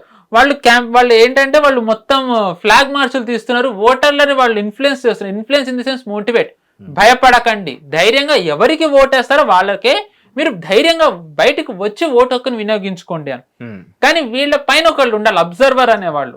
వాళ్ళు ఎవరు ఎలాంటి వాళ్ళు, ఎక్కడ ఎలాంటి మనం వ్యవహరించాలి, ఎలా వ్యవహరించాలి అనేది ఒకళ్ళు మనకు తెలియాలి, అబ్జర్వర్ వీళ్ళ పైన. అలాంటి వాళ్ళలో ఒకళ్ళనే యూపీలో ఐపీఎస్ అధికారి అజయ్ పాల్ శర్మ అనేది వీళ్ళు ఇక్కడ దింపారు డైమండ్ హార్బర్. మీకు ఇందాక ఏదైతే ఫాల్తా కాన్స్టిట్యున్సీ చెప్పానో అది డైమండ్ హార్బర్ లోకి వస్తుంది. డైమండ్ హార్బర్ ఎంపీ సీట్ లో ఒక అసెంబ్లీ సీట్ ఫాల్తా. ఈ డైమండ్ హార్బర్ లో ఒక అబ్జర్వర్ గా ఈయన అజయ్ పాల్ శర్మ అని పెట్టారు. ఆయన సింపుల్ గా ఆయన ఏంటంటే అక్కడ ఫాల్తాలో అసెంబ్లీ అభ్యర్థి పేరు జహంగీర్ ఖాన్. ఆయన ఎక్కడైతే ఉంటారో అక్కడికి వెళ్ళారు. పోలీసులను అడిగారు, ఈ జహంగీర్ ఖాన్ ఎక్కడ ఉంటాడంటే పోలీసులు మాకు తెలియదు అన్నారు. స్థానిక పోలీసులు అసెంబ్లీ అభ్యర్థి ఎక్కడ ఉంటాడో తెలియదు అన్నారు. అంటే వాళ్ళకి ఎంత భయమో మీరు అర్థం చేసుకోండి. అంటే ఇతను వస్తే అజయ్ పాల్ శర్మ పోలీసులు చెప్పారని చేస్తే వాళ్ళకి ఏమవుతుందనని పోలీసులు చెప్పలేదు. బట్ కనుక్కున్నారు, ఆయన వెళ్ళి ఆయన క్లియర్ గా చెప్పారు, నేను ఈ జహంగీర్ ఖాన్ గురించి కూడా చాలా వింటున్నాను, ఇతను భయభ్రాంతులకు గురి చేస్తున్నాడని, ఏమన్నా తేడాలు జరిగితే తర్వాత పర్యవసానాలు మీరే అనుభవించాలి, అప్పుడు ఏడవద్దు అని. ఆయన అది బెదిరించడాన్ని చాలా మంది ఒక రౌడీ అని అంటున్నారు. అజయ్ పాల్ శర్మ ఒక రౌడీని దింపి బీజేపీ అంతా చెయ్యాలి అనుకుంటుందని. ఆయన అలా అనడాన్ని కోర్టు ఏమీ వ్యతిరేకించలేదు. ఎందుకంటే ఆయన అబ్జర్వర్, ఈసీ తరఫున ఆయన అన్ని పర్యవేక్షించాలి. ఎందుకంటే రేపు గనక గొడవలు జరిగితే బ్లేమ్ వచ్చేది ఆయన మీదకే. మీరు కదా అబ్జర్వర్ గా ఉన్నారు, మీరు కదా చెయ్యాలి మొత్తం. గొడవ ఎలా అయిందని ఇప్పుడు కూడా మీకు ఏవైతే టేప్ వేసి ఉన్నాయని చెప్పానో ఆ బూత్లకి వెళ్ళి చూస్తున్నారు ఏంటి పరిస్థితి అని. సో ఎందుకు అజయ్ పాల్ శర్మని పెట్టారో తెలియాలి అంటే డైమండ్ హార్బర్ ఏంటో తెలియాలి. మీకు డైమండ్ హార్బర్ ఏంటో తెలియాలనే ముందర మీకు అజయ్ పాల్ శర్మ గారి గురించి ఒక చిన్న కథ చెప్పాలి. కథ కాదు, వాస్తవం క్లుప్తంగా. ఉత్తరప్రదేశ్ లో రాంపూర్ అనే ఒక నియోజకవర్గం ఉంది. దాంట్లో ఆజం ఖాన్ అని ఆయన ఎంపీగా ఉండేవారు. ఈయన సమాజ్వాదీ పార్టీ మనకు తెలిసిందే. సమాజ్వాదీ పార్టీలో నెంబర్ 2 ఈయన. ములాయం సింగ్ యాదవ్, అఖిలేష్ యాదవ్ తర్వాత ఈయన ఏం చెప్తే అది అక్కడ. అండ్ రాంపూర్ ఏంటి అంటే దురంధర్, నాకు తెలుసు, మన ప్రేక్షకులు చూసే ఉండాలి, లారీ అందరికీ తెలుసు. మన భారతదేశంలో రాంపూర్ ఒక lorry. Drug trafficking, illegal weapons smuggling, దాని తర్వాత సెటిల్మెంట్లు, ఎవ్రీథింగ్ రాంపూర్ లో అవుతూ ఉండేవి. ఇవన్నీ ప్రాపర్ క్రైమ్ హబ్. గూండాలు వీళ్ళందరినీ పెంచి పోషించింది ఆజం ఖాన్. సో యోగి ఆదిత్యనాథ్ గారు వచ్చిన తర్వాత ఆయన first law and order set చేయాలనుకున్నారు. అది సెట్ అయితేనే మనకి పరిశ్రమలు వస్తాయి, ఉద్యోగాలు వస్తాయి, మారుతుంది. కాబట్టి లా అండ్ ఆర్డర్ సెట్ చేయాలని. సో అలా అనుకున్నప్పుడు ఈ రాంపూర్ని ఆయన ఏం చేయాలని అనుకున్నారు. అక్కడ స్ట్రిక్ట్ పోలీస్ ఆఫీసర్ ఉండాలని. అలా ఒక పోలీస్ ఆఫీసర్ వెళ్ళారు. వెళ్ళి కంప్లీట్లీ క్లీన్ చేసేసారు. ఈ రోజు రాంపూర్ లో మీకు ఒక్క రౌడీ లేడు అక్కడ. రాంపూర్ లో స్మగ్లింగ్లు జరగవు, ఉమెన్ ట్రాఫికింగ్ లేదు, డ్రగ్స్ లేవు, ఇల్లీగల్ వెపన్స్ లేవు. ఈ రోజు క్లీన్ సిటీ రాంపూర్. అలా చేసిన వ్యక్తి అజయ్ పాల్ శర్మ. అండ్ అలాంటి రాంపూరే ఫాల్తా నియోజకవర్గం, వెస్ట్ బెంగాల్ లారీ. అక్కడ మొత్తం చూసుకునేదంతా కూడా జహంగీర్ ఖాన్, ఇప్పుడు అభ్యర్థి ఆ ఫాల్తా నియోజకవర్గం నుంచి. ఈ జహంగీర్ ఖాన్ ఎవరు అంటే అభిషేక్ బెనర్జీ, మమతా బెనర్జీ మేనల్లుడు. అభిషేక్ బెనర్జీకి రైట్ హ్యాండ్. అంటే ఈయనకి ఏవైతే వస్తే దాంట్లో షేర్ అభిషేక్ బెనర్జీకి వెళ్తుంది. బెంగాల్లో అనుకుంటారు. మనం రాంపూర్ లో చూసుకున్నా కూడా లైక్ వాళ్ళ ఇండివిజువల్ చేరుతారు, వాళ్ళ వెనకాల ఒక పెద్ద తలకాయ ఉన్నప్పుడే అవి జరుగుతుంటాయి. కరెక్ట్. సో అంటే డైమండ్ అంటే ఇప్పుడు ఇలా భయభ్రాంతులకు గురి చేసి ఇలాంటి వ్యాపారాలు చేసినట్టయితే వాళ్ళకి ఒక గ్రిప్ వస్తుంది, జనాలకి భయం కూడా వస్తుంది. సో వాళ్ళు వ్యతిరేకంగా వెళ్ళరు. సో మరి ఇప్పుడు అభిషేక్ బెనర్జీని ఢీ కొట్టాలి. కేవలం జహంగీర్ ఖాన్ ని కాదు, అభిషేక్ బెనర్జీ ఇల్లీగల్ వ్యవస్థ ఏవైతే ఉన్నాయో వాటిని కంటైన్ చేయాలి ఎన్నికల టైంలో. సో అంటే ఒక స్ట్రిక్ట్ ఆఫీసర్ కాదు, who has a good track record. అందరూ ఆయన ఎన్కౌంటర్ స్పెషలిస్ట్ అంటారు. ఎన్కౌంటరే కాదు, కంటైన్ చేసినది మన రుజువు మనం కళ్ళ ముందు కనిపిస్తుంది కదా రాంపూర్. సో ఆ అనుభవంతోనే ఆయన అక్కడ దింపారు. So now he's doing whatever he can in his capacity. Already Abhishek Banerjee మనం phase 1 లో చూసాం ఎలా ఇంత ప్రశాంతంగా జరిగిందో. కొన్ని చెదురుమదురు గంటలు జరిగాయని మీరు అన్నారు ఇందాక. నిజానికి దానికి లైక్ అంటే ఇప్పుడు కేంద్ర బలగాలను దింపినప్పుడు సో వాళ్ళందరి మీద ఒకే రకమైన నిఘా ఉంచుతారు, వాళ్ళు అందరినీ ఒకేలాగా ట్రీట్ చేయాలి కూడా. ఎందుకంటే లోకల్ పోలీసుల పైన నమ్మకం లేదు కాబట్టి వాళ్ళని తీసుకొచ్చారు, దానికి ఎలక్టరల్ ఆఫీసర్ కూడా అంగీకరించారు కాబట్టి. అయినా కానీ ఒక బీజేపీ లీడర్ పైన లైక్ రిగ్గింగ్ చేస్తున్నాడనే ఆరోపణ పైన వెంబడించి మరీ కొట్టారు. అండ్ ఆ విజువల్స్ కూడా టీవీలో చాలా వైరల్ అయ్యాయి. అది చాలా మంది చాలా అన్నారు, ఎంత వైలెన్స్ కేంద్ర బలగాలు ఉన్నాయి ఎలా జరిగాయని. నిజం చెప్పాలంటే ద మోస్ట్ పీస్ఫుల్ ఎలక్షన్స్ బెంగాల్లో కిందటి 50 ఏళ్లలో జరిగింది మొన్న phase 1. ఎగ్జాక్ట్లీ బెంగాల్లో లోకల్ వాళ్ళు ఏమనుకుంటున్నారంటే చేసారు ఒక్క మర్డర్ జరగలేదా ఎన్నికల్లో అని. వాళ్ళే షాక్ గురవుతున్నారు. మర్డర్ జరగలేదా అని అంటున్నారు వాళ్ళు. ఇది జోక్ కాదు, బెంగాల్ది మీరు కొట్టండి, బెంగాలీస్ జోక్ అని కొడితే కనుక వస్తుంది. వాళ్ళకి షాక్ అనమాట. అంటే బెంగాల్లో ప్రజలు ఎంత కామన్ గా వాళ్ళకి అలవాటు అయిపోయిందో చూడండి మర్డర్ అనేది. సో అంటే ఎంత పీస్ఫుల్ గా ఎంత సక్సెస్ఫుల్ గా వాళ్ళు చేయగలిగారు అనేది ఇది ఒక ఉదాహరణ మీకు. కానీ phase 2 వచ్చేసరికి కంప్లీట్ డిఫరెంట్ సినారియో. ఎందుకంటే phase 2 మొత్తం కూడా ఇప్పుడు అవుతున్నవంతా మమతా బెనర్జీ కంచుకోటలు ఒకటైతే, భవానీపూర్, కలకత్తా, సౌత్ 24 పరగణ, దాంట్లోనే డైమండ్ హార్బర్ వస్తుంది, కలకత్తా చెప్పిన ఫాల్తా నియోజకవర్గం, వాస్లిన్, టేప్, లోకల్ లారీ, కరెక్ట్, ఇవన్నీ వస్తాయి. సో ఇప్పుడు బీజేపీకి మీకు ఉదాహరణకు చెప్తున్నాను, 110 సీట్స్ వచ్చాయనుకోండి phase 1 లో. అంటే వాళ్ళకి మెజారిటీ రావాలంటే ఇంకో 34 సీట్లు రావాలి. కానీ మమతా బెనర్జీకి ఉదాహరణకి 110 సీట్లు బీజేపీకి వచ్చాయి అంటే 42 సీట్లే మమతా బెనర్జీకి వచ్చాయి. అంటే మమతా బెనర్జీకి 100 సీట్లు కావాలి ఇంకా. అంటే ఒత్తిడి ఇప్పుడు ఎవరి మీద ఉంది? మమతా బెనర్జీ మీద ఉంది. సో అందుకనే మమతా బెనర్జీ ఈ వైలెన్స్, ఆవిడ నో ఎండ్స్ బార్డ్ వైలెన్స్ కి దిగారు ఆవిడ. అండ్ ఈ సెకండ్ ఫేజ్ ఆఫ్ ఎలక్షన్స్ లో ఇవి కీలకం, ఎందుకంటే తన కంచుకోటలు ఉన్నాయి కాబట్టి. సో మాక్సిమం మనం ఇంతకు ముందు చేసిన డిస్కషన్ లో మ్యాథ్స్ లో 2 పేపర్లు ఉంటాయి, మాక్సిమం స్కోరింగ్ చేస్తుంటారు అని చెప్పేసి. కనీసం పాస్ అవ్వాలంటే ఏదో ఒక పేపర్ లో అవ్వచ్చు, బట్ మాక్సిమం స్కోరింగ్ రెండిట్లో చేయాలన్నట్టు. సో ఇప్పటివరకు జరిగిన ఫేజ్ 1 ఎలక్షన్స్ లో తనకి 40 వరకే వచ్చాయి, 40 చిల్లర. ఒక ఎగ్జాంపుల్ ఊహాగనం. బట్ ఫేజ్ 2 లో ఏం చేసినా ఇప్పుడే స్కోర్ చేయాలి తను. బట్ ఆన్ అదర్ సైడ్ ప్రత్యర్థులు కూడా ఈసారి నిలబడ్డ వాళ్ళు కూడా అంతే స్ట్రాంగ్ గా ఉన్నారు. వాళ్ళు స్ట్రాంగ్ గానే ఉన్నారు. కానీ ఈసారి బీజేపీకి ఉన్న ఒక పెద్ద ఛాలెంజ్ ఏంటి అంటే, చాలా మంది అంటారు Mamata Banerjee Muslims vote bank ని బ్రేక్ చేయాలి. ముస్లింలు ఎలాగో మమతా బీజేపీకి వెయ్యరు, అది షూర్ అక్కడ. సో వాళ్ళకి బీజేపీకి ఓటు, ఇంకా Mamata Banerjee core vote bank నుంచి ఎవరిని బ్రేక్ చేయాలంటే మహిళలు. మామూలుగా మనం చూస్తాం ఉత్తరప్రదేశ్ ఎక్కడ బీజేపీ గెలిచిన మహిళలు గంపగుత్తగా వేశారని, అలాగా మమతా బెనర్జీకి వేస్తూ వచ్చారు. సో బీజేపీ దాన్ని బ్రేక్ చేయాలి. అది బ్రేక్ చేయగలుగుతారా లేదా అనేది ఈసారి అందరూ ఆసక్తిగా గమనిస్తుంది. అంటే ఎంత జరిగినా వాళ్ళు మమతా బెనర్జీ వెనక్కి ఎలా ఉంటారంటే, అందరికీ తెలిసిన సందేశ్ ఖాళీ 2024 లో చాలా చర్చనీయాంశమైంది. మహిళల మీద అత్యాచారాలకి ఒక టీఎంసీ నేత ఎలా గురి చేశాడు, షాజహాన్ షేక్ ఎంత గురి చేశాడు, ఇవన్నీ చెప్పారు. బీజేపీ ఏమనుకుందంటే, మనం దీన్ని గనక హైలైట్ చేసినట్టయితే మనం గెలుస్తామని అనుకుంది. అంటే గెలుస్తాం ఇన్ ది సెన్స్, మనకి 19లో ఎన్ని సీట్లు అయితే వచ్చాయో 18 వచ్చాయి అవుట్ ఆఫ్ 42. ఈసారి ఇంకా ఎక్కువ వస్తాయి, 25 to 30 అనుకున్నారు. బట్ కట్ చేస్తే వాళ్ళకి 12 సీట్లే వచ్చాయి. అండ్ ఆ సందేశ్ ఖాళీలోనే వాళ్ళు ఓడిపోయారు. వాళ్ళు ఎందుకని అనలైజ్ చేసుకుంటూ మీడియా వాళ్ళు కూడా వెళ్ళి అడిగితే, అక్కడ లోకల్ స్థానికంగా ఉన్న మహిళలని, మమతా బెనర్జీ మాకు పథకాల ద్వారా డబ్బు ఇస్తోంది కదా, మేమెందుకు ఓడించాలి మమతా బెనర్జీని అనేసారు. అంటే అంత జరిగినా సరే వాళ్ళు డబ్బు వస్తుంది కదా అని చెప్పి వాళ్ళు మమతా బెనర్జీకి ఓటేశారు. ఇదే ఛాలెంజ్ బీజేపీకి జార్ఖండ్ లో ఎదురైంది 2024 ఎలక్షన్స్ లో. బీజేపీ ఓడడానికి అక్కడ చాలా కారణాలు ఉన్నాయి. రాంగ్ క్యాండిడేట్స్, కొంచెం స్ట్రాంగ్ నెరేటివ్ పుష్ చేయకపోవడం, ఇలాంటివి చాలా జరిగిన. ఒక కారణం ఏంటి అంటే, బీజేపీ మహిళలను ఆకర్షించే ఏదైతే కార్యక్రమం అక్కడ హేమంత్ సోరెన్ చేపట్టారో దానికి కౌంటర్ ఇవ్వలేకపోయింది. 2023లో మధ్యప్రదేశ్లో బీజేపీ గెలవడానికి కావండి, 2024లో మహారాష్ట్రలో బీజేపీ గెలవడానికి కావండి, మహిళలను ఆకర్షించే స్కాములు పెట్టారు. లడ్కీ బెహనా యోజన, లాడ్లీ బెహనా యోజన. ఈ పథకాల స్ఫూర్తితోనే హేమంత్ సోరెన్ ఇంకొక పథకం అక్కడ ప్రవేశపెట్టారు. ఆ పథకాల ద్వారా మహిళలు హేమంత్ సోరెన్ కు ఓటేయడంతో బీజేపీకి ఆశించిన స్థాయిలో ఫలితాలు రాలేదు, ప్రతిపక్షంలో మిగిలిపోయింది. అంటే వేరే డెమోగ్రఫీ చేంజ్, వేరే కారణాలు కూడా ఉన్నాయి, మహిళలది ఒక్క కారణం. సో ఇదే ఛాలెంజ్ బీజేపీకి ఇప్పుడు వెస్ట్ బెంగాల్లో ఉంది. లక్ష్మీ యోజన అని ఒకటి మమతా బెనర్జీ గారు అక్కడ ప్రవేశపెట్టారు, 3,000 ఇస్తున్నారు. సో బీజేపీ ఇప్పుడు 5,000 ఇస్తామని. కానీ నిజంగా నాకు ఆల్రెడీ 3,000 వస్తుంది కదా, నేను 5,000కి వాళ్ళు ఇస్తారా లేదా గ్యారంటీ లేదు. ఒకవేళ వాళ్ళు మమతా బెనర్జీ కాదని వేస్తే అది కూడా రాకపోతే కష్టం కదా అనే ఆలోచన వాళ్ళకు వస్తే గనక బీజేపీకి కష్టం. మరి ప్రామిస్ చేసింది ఇవ్వరు అనేంతలా ఎందుకు అపనమ్మకంగా ఉన్నారు అక్కడ? దానికి బీజేపీ ఇంకొకటి యాడ్ చేశారు, మహిళలకి.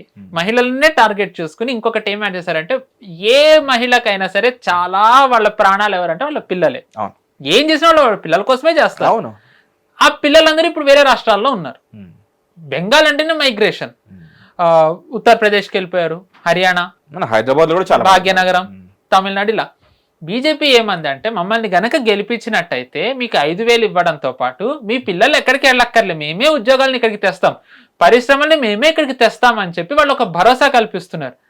సో ఒక రకంగా మహిళది ఏదైతే పథకం వస్తుందో అది వాళ్ళని అట్రాక్ట్ చేయకపోయినా, పిల్లలది ఏదైతే ఒక వాళ్ళది సెంటిమెంట్ ఉందో బీజేపీ దాన్ని గనక క్రాక్ చేయగలిగితే బీజేపీకి ఈసారి ఇందులో కనీసం 54 సీట్లు వచ్చే అవకాశం ఉంది. కనీసం, మినిమం సెకండ్ ఫేజ్ లో మినిమం 54 సీట్స్ రావాలి అంటే గనక మహిళా ఓటు బ్యాంక్ చాలా ఇంపార్టెంట్. అందుకే ఈ వీళ్ళు పరిశ్రమలు ఈసారి మమతా బెనర్జీని వీళ్ళు టార్గెట్ చేయట్లేదు. ఎందుకంటే ఈ మహిళల్లో మమతా బెనర్జీ మీద వీళ్ళకి వ్యతిరేకత లేదు. మమతా బెనర్జీతో ఉన్న ఎవరైతే నేతలు ఉన్నారో వాళ్ళు పథకాలు మాకు రానివ్వట్లేదు అనే భావనలో ఉన్నారు. ఆ వ్యతిరేకత మమతా బెనర్జీ మీద పడుతోంది. అందుకే వీళ్ళు ప్రభుత్వాన్ని, పార్టీని లక్ష్యంగా చేసుకున్నారు, కానీ మమతా బెనర్జీ అనే నేతని వీళ్ళు లక్ష్యంగా చేసుకోలేదు. అండ్ ఇంకొకటి వీళ్ళు ఒక 1970s నాటి ఘటనని వీళ్ళు బాగా వైరల్ చేస్తున్నారు. ఓకే, మామూలుగా ఇక్కడ కూడా కమ్యూనిస్టుల గురించి చాలా నరేటివ్ మనకు తెలిసిందే, వాళ్ళు ఎలా చాలా మంచి వాళ్ళని ఎలా నడుపుతారు. ఐ డోంట్ నో మరి మీరు ఏమనుకుంటారు, బట్ న్యూట్రల్ అండి, mix of everything, mix of right left middle everything అన్నమాట. ఓకే, సో అంటే కమ్యూనిస్టులది ఒక ఉదాహరణ. బీజేపీ ఇప్పుడు అంటే మామూలుగా అందరికీ కూడా సింగూర్ లో జరిగిన ఘటనే తెలుసు, నానోది. కమ్యూనిస్టులు తెస్తే నానోది వీళ్ళు ఎలాగా మమతా బెనర్జీ అక్కడ జనాలను రెచ్చగొట్టి నానో పరిశ్రమ అక్కడ పెట్టకుండా చేసింది అనేది ఒక్కటే తెలుసు. కానీ ఇదే కమ్యూనిస్టులు అక్కడ ఉన్న ఒక సంస్థని ఎలాగ వెళ్ళగొట్టారో అనేది బీజేపీ ఇప్పుడు హైలైట్ చేస్తుంది. అంటే టీఎంసీ అయినా ఒకటే, సిపిఎం అయినా ఒకటే, మీరు టీఎంసీ ఏదో వేరే అనుకోకండి అనేది నరేటివ్ నడపడానికి. ఏదైతే ఇది ప్లస్ అవుతుందో, లైక్ మీ పిల్లలు వేరే దగ్గరికి వెళ్ళి పనిచేయాల్సిన అవసరం లేదు, ఇక్కడే పరిశ్రమలు ఉంటే వాళ్ళు ఇక్కడే పనిచేస్తారు అనే దానికి. సో అప్పటి ఇన్సిడెంట్ ని ఇప్పుడు అది ఒక చిన్న ఆ సంఘటన ఏంటి అంటే, ఒక వ్యాపారవేత్త అక్కడ కలకత్తాలో ఒక ఆయనకి సంస్థ ఉంది, ఆ సంస్థకు ఆయన వెళ్తున్నారు కారులో. సో కమ్యూనిస్టులు ఆయన ఆపేశారు, కమ్యూనిస్ట్ కార్యకర్తలు ఆయన్ని చాలా కొట్టారు, మ్యాన్ హ్యాండ్లింగ్ చేశారు. ఆయన పేరు ఎవరో మీకు ఎండింగ్ లో చెప్తాను. ఆయనని మ్యాన్ హ్యాండ్లింగ్ చేయడమే కాకుండా ఆయన బట్టలు చించేశారు. If I'm not wrong, he was only with underwear. ఆయనకి చెప్పింది ఏంటంటే, ఇక్కడ నుంచి నువ్వు నీ సంస్థ తీసేయాలని, నాకు కొంచెం టైం ఇస్తే నేను ఆ పని చేస్తాను అన్నారు. ఆయన డైరెక్ట్ ఫ్లైట్ ఎక్కారు, ముంబై వచ్చేసారు. అక్కడ నుంచి సంస్థని మొత్తం తీసుకుని మహారాష్ట్రకు మార్చేశారు. ఆ వ్యాపారవేత్త పేరు బిర్లా, తీసేసిన పేరు ఆదిత్య బిర్లా కంపెనీ.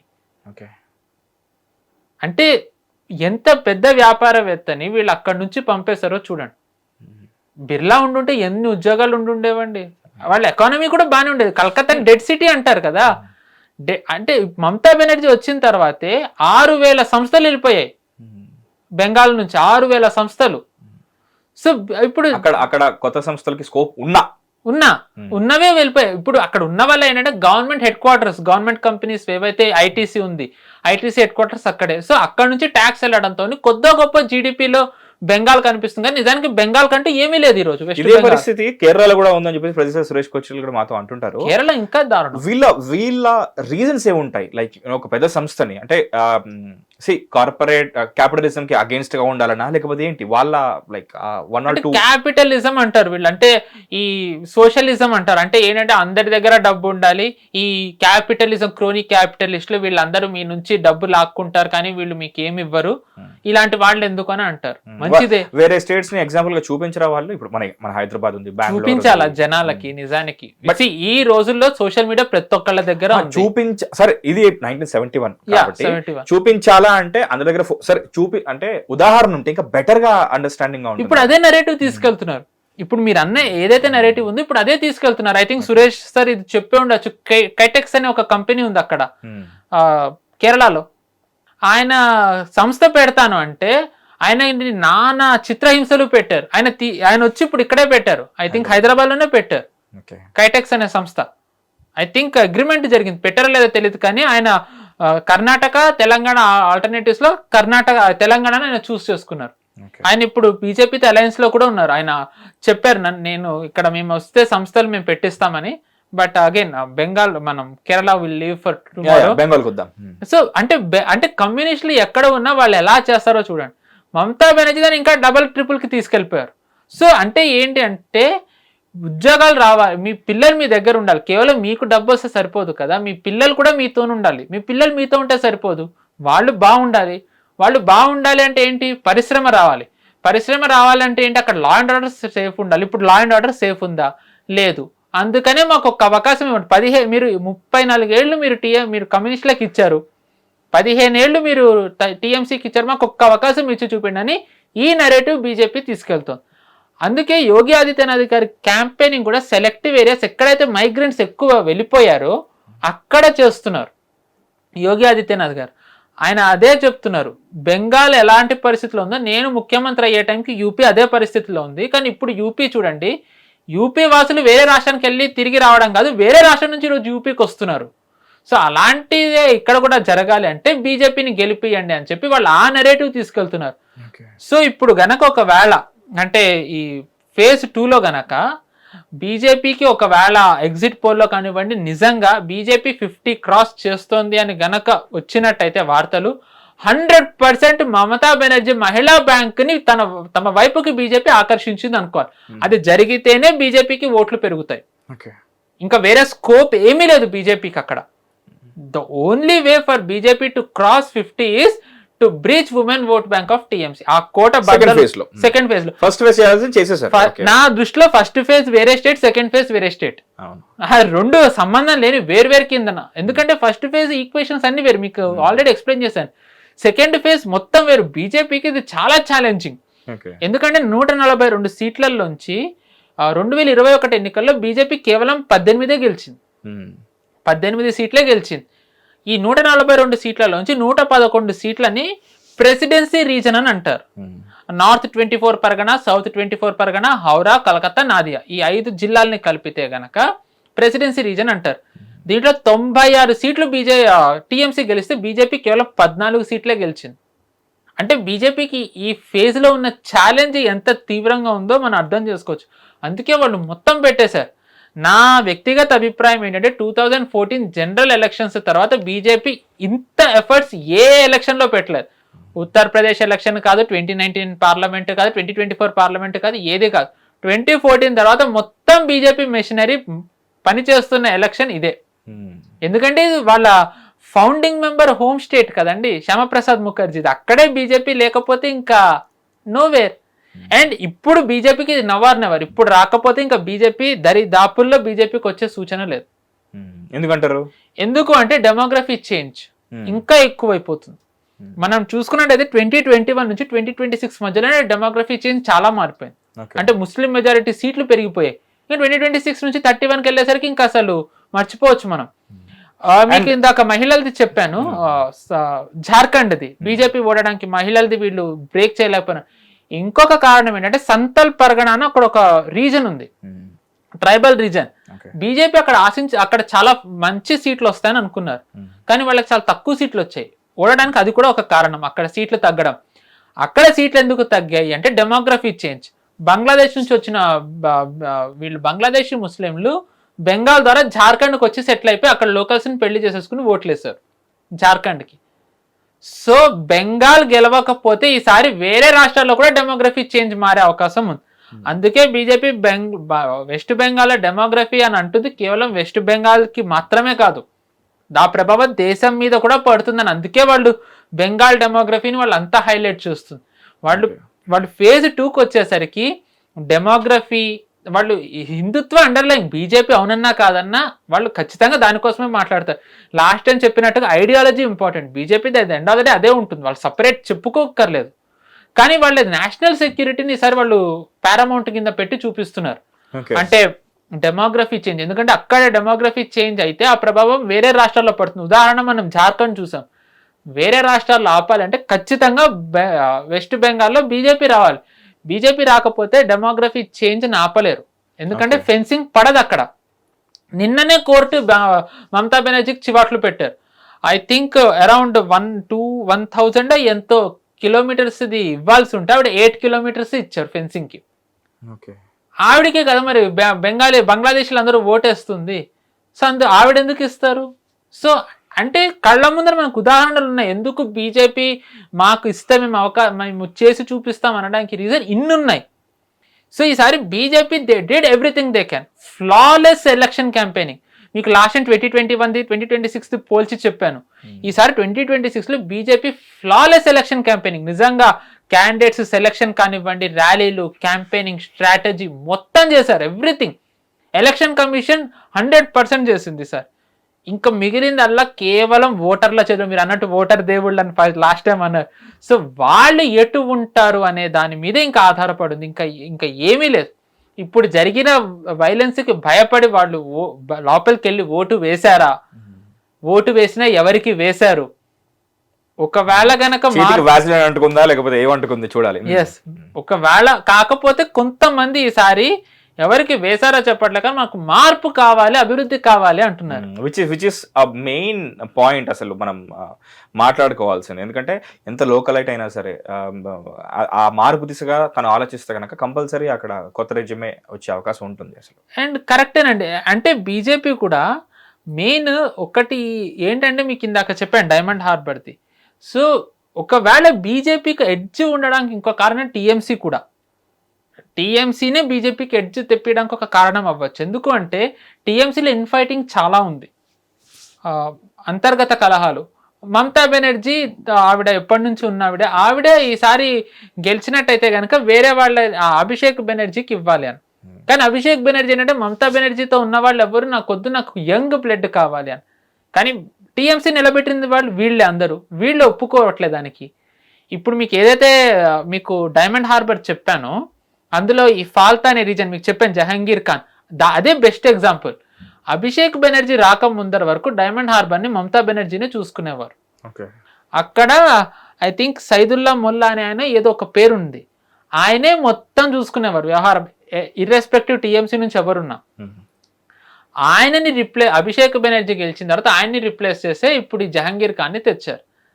సో అంటే ఏంటంటే వీళ్ళకి అంతర్గత కలహాలు కూడా ఉన్నాయి. మరి అది ఏమన్నా ఇంపాక్ట్ చూపిస్తుందేమో చూడాలి. సో ఈసారి బీజేపీ 50 దాటాలి అంటే గనక ద ఓన్లీ థింగ్ ఏంటి అంటే మహిళలను ఆకర్షించాలి. వాళ్ళు ఎంతవరకు వాళ్ళు నమ్మారో తెలీదు. తర్వాత బయటికి రావాలి, చూసిన దాన్ని బట్టి బయటికి వచ్చారు, కానీ గొడవలు జరుగుతున్నాయి. మరి వాళ్ళు ఆ భయానికి గురై వాళ్ళు వెనక్కి వెళ్ళారా, లేదు లోపలికి వెళ్ళారా? లోపలికి వెళ్ళినా ధైర్యంగా ఎవరికి ఓటేశారు? మళ్ళీ మీరు అన్నట్టు వ్యాస్లిన్ది భయపడకుండా ఉన్నారా? లేకపోతే వాళ్ళు ఈసారి ఏది మనసులో ఏదైతే ఉందో వాళ్ళు దానికే వేశారా? భయానికి గురై వాళ్ళు ఎప్పుడు చేసే పనే చేశారు అనేది నాకు తెలిసి మనకి May 4th తెలుస్తుంది. But in my personal opinion దేశం బాగుండాలంటే ఖచ్చితంగా బెంగాల్లో అధికార మార్పిడి జరగాలండి. సో నా వ్యక్తిగత అభిప్రాయం అయితే ఖచ్చితంగా అదే. అండ్ బెంగాల్ గనక ఈసారి అయినట్టయితే దాని ఇంపాక్ట్ దేశం మొత్తం మీద పడుతుంది. ఖచ్చితంగా దేశం మీద ఆ ఇంపాక్ట్ ఉంటుంది. ఎందుకంటే one of the tallest leaders Mamata Banerjee. So ఆవిడ్ని ఓడించారంటే మనోబలం వేరే స్థానిక అంటే లోకల్ రీజనల్ పార్టీస్ ఏవైతే వాళ్ళ మీద కూడా పడుతుంది. సో ఆ ఇంపాక్ట్ కూడా ఉంటుంది. సో అండ్ ఇంకొకటి ఏంటంటే బెంగాల్ గనక గెలిస్తే ఆ ప్రభావం యూపీ మీద చాలా పడుతుంది. ఎందుకంటే ఈసారి మోదీ గారు షా గారి తర్వాత అంత బిగ్ స్టార్ క్యాంపెయినర్ ఈసారి యోగి గారే అయ్యారు. సో యోగి గారు క్యాంపెయినింగ్ చేసిన చోట బీజేపీ గనక మంచి ఫలితాలు రాబట్టుకోగలిగితే ఆ పాజిటివ్ వేవ్ తోనే యూపీ ఎలక్షన్స్కి వెళ్తారు. నెక్స్ట్ ఇయర్ యూపీ ఎలక్షన్స్ ఉన్నాయి. బీజేపీ ఆల్రెడీ దాని క్యాంపెయినింగ్ మొదలు పెట్టేసింది. నిన్ననే మోదీ గారు ఉత్తరప్రదేశ్ వారణాసి వెళ్ళారు. సో అంటే ఏంటంటే వాళ్ళకు ఒక నమ్మకం మేబీ ఉండొచ్చు ఆయనకి. బట్ చూడాలి at the end of the day ఏమవుతుంది. అమిత్ షా గారు కూడా సార్ అక్కడే ఉండడంతో బీజేపీ కార్యకర్తలకి మోరల్ బూస్ట్ చాలా వచ్చింది. 2021లో మమ్మల్ని వదిలేశారు అనేది ఏదైతే వాళ్ళకు ఒక బాధ, గాయం, భయం ఉన్నాయో దాన్ని దూరం చేయడానికి ఆయన ఈసారి ఉన్నారు అక్కడ. అండ్ ఒకటి మీరు ఇందాక వైలెన్స్ చాలా తక్కువ జరిగింది, మీరు బాగా జరిగింది అన్న దానికి ఇంకొక కారణం ఏంటంటే అమిత్ షా గారు వార్ రూమ్కి వెళ్ళారు. బీజేపీ వాళ్ళు అక్కడ వార్ రూమ్ పెట్టుకున్నారు కలకత్తాలో. వార్ రూమ్కి వెళ్ళిన 8 నుంచి 2 వరకు మానిటరింగ్ చేశారు. ఐ థింక్ 8 or 10 ప్రతి బూత్ నుంచి ఎలా ఉంది, మన వాళ్ళు ఉన్నారా, దెబ్బలు తగిలాయా, ఏం జరుగుతుంది మొత్తం ఆయనే మానిటరింగ్ చేశారు. ఏమన్నా తేడా జరిగితే ఏం చేయాలనేది కూడా ఆయన ప్లాన్ బి పెట్టుకున్నారు. 2 కల్లా అప్పటికే మనం చూసాం సుమారు 70% పోలింగ్ అయింది. ఆయన వాళ్ళు చెప్పారు సార్ ఇంకా బాగానే అయింది, మీరు వేరే చోట క్యాంపెయినింగ్కి వెళ్ళొచ్చు అంటే ఆయన అప్పుడు వెళ్ళారు. సో మరి ఇప్పుడు కూడా ఆయన కోఆర్డినేట్ చేస్తున్నారు. మరి ఎలా అవుతుంది అనేది మనం వేచి చూడాలి. బట్ కొంచెం వైలెన్స్ phase 1తో పోల్చుకుంటే జరిగింది, కానీ గత ఎన్నికలతో పోల్చుకుంటే తక్కువే అయింది.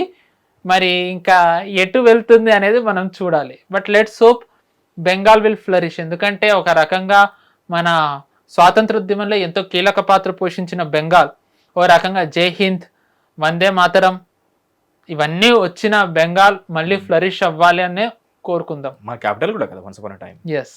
అండ్ ఇక్కడ ఎలక్షన్స్లో ఫస్ట్ ఫేజ్, సెకండ్ ఫేజ్తో పాటు ఓటర్స్లో కూడా ఫేజ్లు ఉన్నాయండి. ముందు ఎలక్షన్స్లో పాల్గొనాలా లేదా, అంటే యాజ్ అ ఓటర్ పాల్గొనాలా లేదా, తీరా బయటికి రావాలా లేదా, తీరా అక్కడికి వెళ్ళిన తర్వాత మళ్ళీ ఆ వ్యాజలిన్ అనేది ఏదైతే ఉందో వ్యాజలినా లేకపోతే టేప్ అనేది అక్కడో ఫేజ్.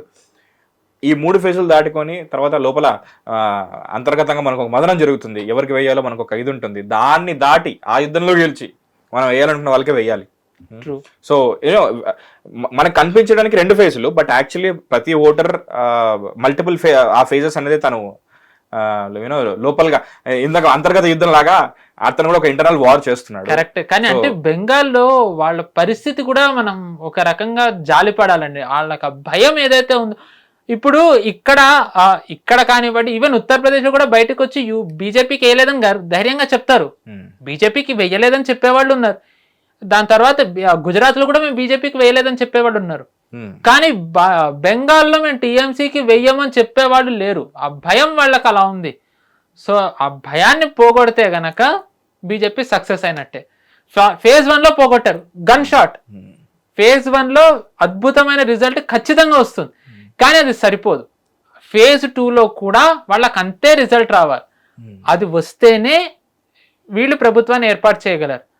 మనకి ఇంకో 4 రోజుల్లో తెలుస్తుంది. నిజంగానే చాలా టెన్స్ ఉంది. బట్ ఒక ఆశాజనకమైన ఫలితం వచ్చే అవకాశం ఉంది. Let's hope my expectations will come true.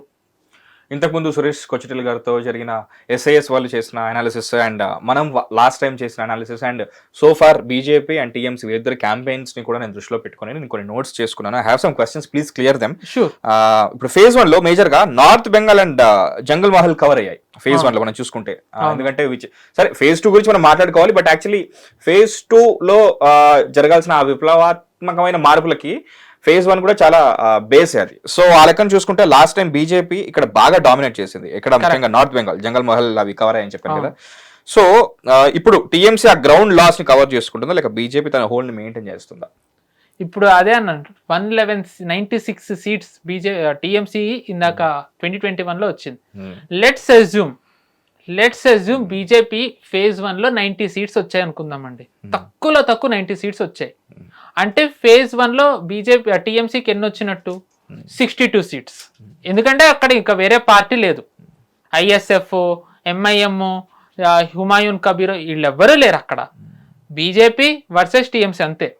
So మీరు అన్నట్టుగా ఎవరికి ఎడ్జ్ ఉంది అనేది మనం ఇప్పుడు మీరు చెప్పిన దాన్ని బట్టి చూసుకుంటే, ఉదాహరణకి 90 సీట్లు బీజేపీకి వచ్చినట్టయితే 62 సీట్లు టీఎంసీకి వస్తాయి.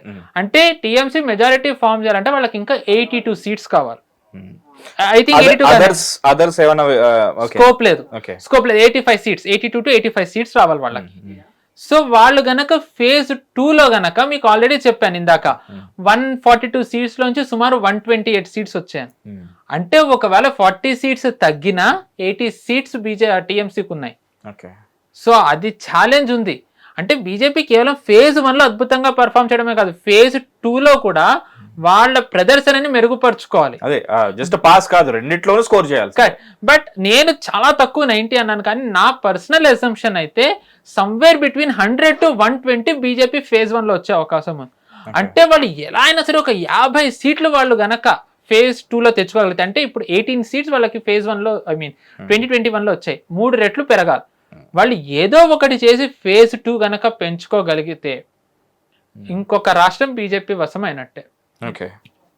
సో ఫేజ్ 1 లో జరిగిన పోలింగ్ శాతమే దీనికి నిదర్శనం. సో ఈసీ చాలా టైట్ సెక్యూరిటీ పెట్టినా కూడా కొన్ని చోట్ల ఈ ఇన్సిడెంట్స్ అవి జరిగాయి, మనం చూసాను విజువల్స్ అవి. సో ఈ ఎలక్షన్ వైలెన్స్ అనే ఇమేజ్ ఏదైతే ఉందో ఓటర్స్ డెసిషన్ మీద ఈ ఫేజ్ 2 లో ఏమైనా ప్రభావం చూపే అవకాశం ఉందా? ఫేజ్ 1 లో జరిగింది, ఫేజ్ 1 లో జరిగింది వాళ్ళకి ధైర్యం ఇచ్చింది, చాలా ధైర్యం ఇచ్చింది ఫేజ్ 1 లో. ఎందుకంటే ఐ మీన్ లైక్ ఈ చిన్న చెదురు ముదురు అన్నారు కదా, అవి ఏమన్నా కొన్ని ఏరియాస్ లో ప్రభావం ఏమన్నా? ఎందుకంటే మీరు ఇందాక ఏదైతే దాడి జరిగిందని చెప్పారో దాని తర్వాత ఇంకొకటి జరిగింది. ఎవరైతే దాడి చేశారో వాళ్ళందరినీ ఏరేరి పోలీసులు కొట్టి జైల్లో వేశారు. సో అంటే వాళ్ళకు ఒక ధైర్యం వస్తుంది. నేను అదే ఈసీ ఏవైతే ధైర్యం వాళ్ళ ఓటర్లని పోలింగ్ బూత్ వరకు తేవడానికి ఈసీ ఈసారి అన్ని చర్యలు చేసింది. నిజంగా ఈసారి ఎలక్షన్ కమిషన్ కి kudos to election commission, they have done a remarkable job. దీనికి ఇంకొక కారణం మనకి జ్ఞానేష్ కుమార్ గారు. అంటే జ్ఞానేష్ కుమార్ గారి గురించి చాలా మంది రకరకాలుగా చెప్తున్నారు, కానీ ఆయన హిస్టరీ చాలా మందికి తెలుసుకోవాల్సింది ఏంటంటే, he was an additional secretary and he worked for 5 to 8 years in ministry of home affairs as a secretary. Okay. So అంటే ఆయనకి లా అండ్ ఆర్డర్ కానివ్వండి, ఇంటర్నల్ ఛాలెంజెస్ ఆయనకు అవన్నీ తెలుసు. ఒక 2-3 years రాజ్నాథ్ సింగ్ గారు హోమ్ మినిస్టర్ గా ఉన్నప్పుడు, 2-3 years ఆయన అమిత్ షా గారు హోమ్ మినిస్టర్ గా ఉన్నప్పుడు ఆయన మినిస్ట్రీ ఆఫ్ హోమ్ అఫేర్స్ లో అడిషనల్ సెక్రటరీ కిందన జాయింట్ సెక్రటరీ సంథింగ్ ఇలాంటి సెక్రటరీ పోస్ట్ లో ఆయన ఉన్నారు. For 6 to 8 years. అంటే ఆయనకి లా అండ్ ఆర్డర్ది ఇంటర్నల్ ఛాలెంజెస్ ఆయనకి తెలిసే ఉంటాయి. అందుకే ఆయన మేబీ అంత ఒక రకంగా ఆయన అడుగులు అంత వేయడానికి కారణం, ఆయన మీద ఒత్తిడి తెచ్చిన తట్టుకుని నిలబడడానికి కారణం ఆ అనుభవం కూడా అవ్వచ్చు. ఎందుకంటే ఈ మస్ట్ హావ్ సీన్ కదా, అన్ని ఇయర్స్ ఉన్నారు అంటే ఆయన బెంగాల్ది, ఆయన being in home ministry as a secretary ఆయనకి నివేదికలు వస్తూనే ఉంటాయి what is happening. So you must be prepared. అంటే ఆయనకు అనుభవం పనిచేసింది, అందుకే ఆయన ఎన్ని ఒత్తిళ్ళు వచ్చినా ఆయన తట్టుకొని నిలబడగలిగారు. కోర్టుకు వెళ్ళినా సరే ఏది కూడా ఆయన మీద నిలబడలేదు. అంటే ఎంత టైట్గా ఆయన మీద ఆరోపణ రాకుండా కానీ పీస్ఫుల్గా అవ్వాలనడానికి ఆయన ఎలాంటి వ్యూహం పన్నారో ఇది ఒక ఉదాహరణ. కోర్టుకి వెళ్ళారు కానీ ఏది కూడా ఆయనకు వ్యతిరేకంగా నిర్ణయం రాలేదు. అంటే ఆయన ఎంత లా అబైడింగ్గా, ఆయన ఎంత స్ట్రాటజిక్గా వెళ్ళారో ఇది ఒక ఉదాహరణ. సో నేను అదే అన్నాను కదా, బీజేపీ చేసింది, కేంద్ర బలగాలు చేయాల్సింది కేంద్ర బలగాలు చేస్తుంది. ఆబ్వియస్లీ నేను టీఎంసీని ఇలా తప్పు పట్టాను, ఆబ్వియస్లీ, ఎందుకంటే ఇది వాళ్ళ బ్యాటిల్, వాళ్ళ సర్వైవల్ కి ఇంకా ఇది గనక పోయింది అంటే ఇంకా నేను అన్నా 2021 బీజేపీ రాకపోతే ఇంకా మనకి ఫైట్ కాబట్టి టీఎంసీ. ఎందుకంటే బీజేపీ ఎక్కడైతే ఒకసారి వస్తుందో వాళ్ళు దాన్ని కంచుకోటగా మార్చుకోగలరు. మనం చూసాం గుజరాత్ 25 ఏళ్ల నుంచి, అస్సాం ఇప్పటివరకు లేనంత 3వ సారి కూడా బీజేపీ వస్తుంది అంటున్నారు. హర్యానాలో కాంగ్రెస్ 3 సార్లు ప్రభుత్వం ఏర్పాటు చేయలేకపోయింది, వీళ్ళు చేశారు. ఉత్తరప్రదేశ్లో 2 సార్లు రికార్డ్. సో వాళ్ళ ఒక రాష్ట్రాన్ని ఎలా కంచుకోటగా మార్చుకోవాలో వాళ్ళకి తెలుసు, వైలెన్స్ చేయకుండా. సో వాళ్ళకి మమతా బెనర్జీకి అది ఒక పెద్ద ఛాలెంజ్. సో అందుకే ఆవిడ ఏం చేయాలో అధికారంలో ఉండడానికి ఆవిడ అవన్నీ చేస్తున్నారు. Let's hope for the best for the people of Bengal and for people of Bharat. So phase 2 లో 142. సో ఇది టీఎంసీకి గట్టి పోటీ అది, లైక్ అంటే ఇప్పటివరకు చేసిన అనాలిసిస్ ప్రకారం. సో బెంగాల్లో హింస గురించి మాట్లాడుతుంటారు జనరల్ గా. సో మరి ఫేజ్ 1 లో 93% పోలింగ్ జరిగిందంటే జనాల్లో హింస కంటే మమతా గవర్నమెంట్స్ మీద ఎక్కువ నమ్మకం ఎక్కువ ఉందని అర్థం కదా. సో దీన్ని బీజేపీ రిగ్గింగ్ అని తప్పుతో పట్టించాలని ఏమైనా చూస్తుందా? అంటే అర్థం కాలే, అంటే ఎవరన్నా అన్నారా జస్ట్ నార్మల్? అంటే అవకాశం ఉంటుంది కదా, I have to speak from every aspect కాబట్టి. మీరు అన్నదే కాసేపు నిజం అనుకుందాం, తేలిపోతుంది కదా 2020 May 4th కల్లా తేలుతుంది. ఎందుకు అంటే నా గట్ ఫీలింగ్ వాళ్ళు టీఎంసీ మారాలి అనే ఓటేశారు. ఎందుకు అంటే వీళ్ళు అన్నారు మమతా బెనర్జీ కోసం కూడా ఓటేసి ఉండొచ్చు కదా, ఐ డోంట్ బిలీవ్. ఎందుకు అంటే 2021లో వేరే ఊళ్ళ నుంచి వెస్ట్ బెంగాల్కి ఓట్లు వేయడానికి వచ్చారు బెంగాలీస్. దాంట్లో ముస్లిమ్స్ ఉన్నారు, హిందూస్ వెళ్ళలే. లిటరల్ గా హిందూస్ కదలలేదు. ఎస్, హిందూస్ కదలే. కానీ ఈసారి హిందూస్ చాలా ఊళ్ళ నుంచి వెళ్ళారు. ఢిల్లీలో ఉన్న హిందూస్ కదిలేరు, గుజరాత్లో ఉన్న హిందూస్ కదిలేరు, ఇక్కడున్న హిందూస్ సంగతి నాకు తెలియదు కానీ వేరే రాష్ట్రాలు, మహారాష్ట్రలో ఉన్న హిందూస్ కదిలేరు. వీళ్ళందరూ ఈసారి వెళ్ళారు అక్కడ. సెకండ్ చేంజ్ ఏంటి అంటే ఈసారి ధైర్యంగా ఎవరికి ఓటేసామో చెప్పట్లే కానీ మాకు అభివృద్ధి కావాలి అని అంటున్నారు. మాకు అభివృద్ధి కావాలి, మేము దానికి ఓటేసామని. ఇది వరకు అయితే వాళ్ళు ఇలా తల ఊపేసి వెళ్ళిపోయేవాళ్ళు. అంటే మామూలుగా పోలింగ్ బయట మీడియా వాళ్ళు ఉండి మైక్ పెట్టి అడుగుతారు ఎవరికి ఓటేశారమ్మా ఏంటి ఏమన్నా చెప్తారా అని, వాళ్ళు చెప్తారు ఇలా. కానీ బెంగాల్ అలా ఉండదు, వెళ్ళిపోతారు ఇలా తల ఊపేసో మైక్ తోసేసో ఏదో చేసి. కానీ ఈసారి వాళ్ళు మేము అభివృద్ధికి ఓటేసామని అంటున్నారు, అభివృద్ధికి ఓటేసామని. సో ఇట్ షోస్ జనాలకు కూడా కొంచెం చేంజ్ వచ్చింది. ఫేజ్ 1 నేను మాట్లాడుతున్నది ఫేజ్ 1. మరి అది ఫేజ్ 2కి ట్రాన్స్ఫర్ అయింది. మనం ఖచ్చితంగా చెప్పచ్చు ఆ ధైర్యం, ఆ మార్పు రావాలి అనే ఒక ఆలోచన ట్రాన్స్ఫర్ అయ్యాయి. కానీ అది బయటికి వచ్చి ఓటు వేయించేంత వరకు వెళ్ళిందా లేదా అనేది యక్ష ప్రశ్న కాదు, ఓ రకంగా తేలిపోతుంది 4-5 రోజులు. I'm just waiting for polling percentage. So Bhawanipur లో 50,000 voters, 51,000 voters as part of special intensive revision లో భవానీపూర్ కి వచ్చేసరికి 51,000 ఓటర్స్ నేమ్స్ డిలీట్ అయ్యాయని టీఎంసీ చెప్తున్నారు. అరిచి మరి చెప్పారు మాకు పోయాయి ఇక్కడ అని చెప్పేసి, ఎందుకంటే తన కంచుకోట కూడా కాబట్టి. సో ఈసీని బీజేపీ ఇన్ఫ్లుయెన్స్ చేస్తుందని అలిగేషన్ మీద కూడా లైక్ మీకు ఏమైనా కామెంట్స్ ఉన్నాయా? ఎందుకంటే సెంటర్ లో పవర్ ఉంది కాబట్టి లోకల్ ఎలక్షన్స్ లో ఎలక్టరల్ రోల్స్ మ్యానిపులేట్ చేస్తున్నారు, వీళ్ళకి సర్వసాధారణం ట్యాంపరింగ్ అనేది కూడా అంటున్నారు. కోర్టుకి వెళ్ళొచ్చు కదండి, సింపుల్ ఎగ్జాంపుల్. ఇంకా కోర్టును కూడా మ్యానిపులేట్ చేస్తున్నారంటే ఇంకా ఇంటర్నేషనల్ కోర్టుకే వెళ్ళాలి, ఇంకా వేరేది లేదు. ఇంకా కోర్టును మ్యానిపులేట్ చేస్తున్నారని కనుకంటే ఇంకా దానికి సమాధానం లేదు. కోర్టుకి వెళ్ళారు కదా, మమతా బెనర్జీనే కోర్టుకి వెళ్ళింది. కోర్టుకి వెళ్తే కోర్టు ప్రతిదీ ఓకే అంది, లేదు వాళ్ళు ఏం తప్పు చేయట్లేదని. వాళ్ళు ఏమీ తప్పు చేయట్లేదని కోర్టే ఉంది కదా, ఇంకేముంది. అండ్ కాసేపు వీళ్ళు అధికారంలో ఉన్నారు కాబట్టి వీళ్ళు ఏమన్నా చేయొచ్చు. పవర్ ఉన్నది ఎందుకు?